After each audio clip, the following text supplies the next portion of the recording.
What is HR analytics? HR analytics implies the data is exclusive to human resources, while people analytics goes beyond HR and includes finance, customer, marketing, and other data sources.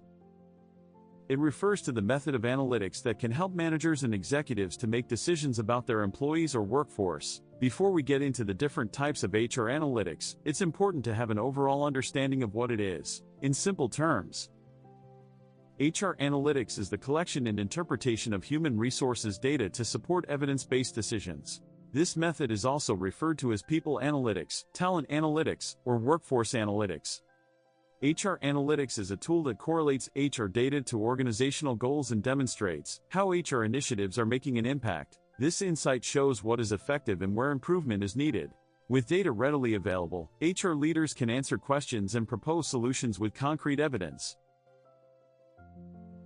HR analytics and overview. Human resources, HR, analytics, also known as people analytics or talent analytics, is a data-driven approach to managing human resources within organizations.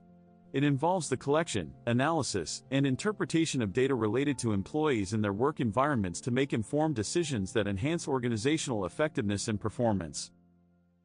HR analytics leverages various sources of data, including employee demographics, performance metrics, engagement surveys, recruitment data, and even external market trends. By applying statistical methods, machine learning algorithms, and predictive modeling techniques to this data, HR professionals can gain valuable insights into workforce dynamics, identify trends, predict future outcomes, and develop strategies to optimize talent management processes. These insights can be used to improve recruitment and retention efforts, enhance employee satisfaction and engagement, identify skill gaps, and align HR practices with organizational goals. Ultimately, HR analytics enables businesses to make evidence-based decisions that drive employee productivity, innovation, and overall business success.